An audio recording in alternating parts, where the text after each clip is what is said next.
సింగరేణికి నష్టం రానివ్వను, తెలంగాణ బిడ్డగా అది నా బాధ్యత, కేంద్ర మంత్రి కిషన్ రెడ్డి. మంచిది కదా, చూద్దాం. సుప్రీంకోర్టు గైడ్లైన్స్ మేరకే బొగ్గు గనుల వేలం, రాష్ట్ర ప్రభుత్వాలకు లబ్ధి, దీనిని రాజకీయం చేయదు. నైని బ్లాక్తో లాభాలు వచ్చేలా ఒడిశా తెలంగాణతో చర్చిస్తాం. గత సర్కారు విధానాలతోనే సింగరేణికి నష్టాల్లోకి వెళ్ళిందని కామెంట్. 10వ రౌండ్ కమర్షియల్ బొగ్గు గనుల వేలం ప్రారంభం. సింగరేణికి కొత్త గనులను కేటాయించాలి. డిప్యూటీ సీఎం భట్టి ప్రధానితో మాట్లాడి ఒప్పించాలని కేంద్ర మంత్రికి విజ్ఞప్తి.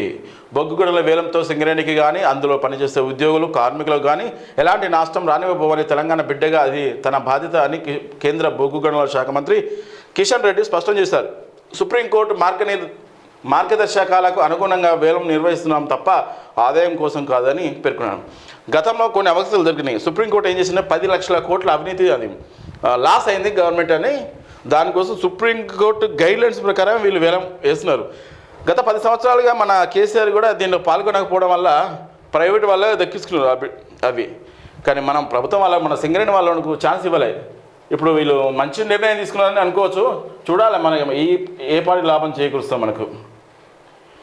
శుక్రవారం హైదరాబాద్లో నిర్వహించిన బొగ్గు గనుల వేలంలో పాల్గొన్న కేంద్ర మంత్రి కిషన్ రెడ్డి ఇప్పుడు సీఎం బట్టి విక్రమార్క అప్లికేషన్ ఇస్తున్నట్టు.